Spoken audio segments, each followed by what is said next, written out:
আসসালামু আলাইকুম বন্ধুরা, সবাই কেমন আছেন? তো ফাইনালি আজকে আমার ড্রোনটি একটু উড়িয়ে দেখলাম।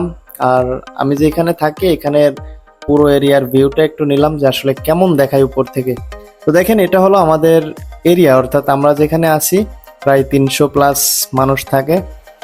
তো এইখানের এরিয়া দেখেন কত সুন্দর, মানে ভিউটা উপর থেকে যে এত সুন্দর লাগে।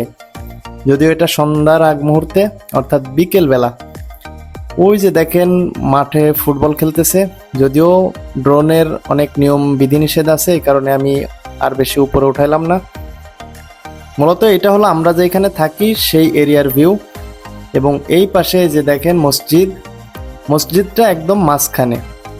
দেখেন ওই পাশে হলো আমাদের অফিস স্টাফ, অর্থাৎ অফিসের বস যারা আছে তাদের রুম, তাদের বাসা।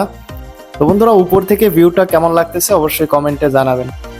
মূলত আমি যেখানে থাকি এর আশেপাশে সব জায়গায় পাম বাগান এবং জঙ্গল। কারণ আপনারা খুব ভালো করেই জানেন যে মালয়েশিয়ার কোনো একটু জায়গা এদেশের সরকার তারা ফাঁকা রাখে না, ইনকাম সোর্সে লাগিয়ে রাখে। কারণ এই দেশের প্রত্যেকটা অঞ্চল, প্রত্যেকটা জায়গায় কিন্তু পাম বাগান, এদেশের ঐতিহ্যই পাম বাগান। আর আমার ভিডিও যে যেখান থেকে দেখতেছেন অবশ্যই কমেন্টে জানাবেন যে আমার ভিডিওগুলো কেমন লাগে। তো ভালো থাকবেন সবাই, দেখা হবে নতুন কোনো একটা ভিডিওতে। আল্লাহ হাফেজ।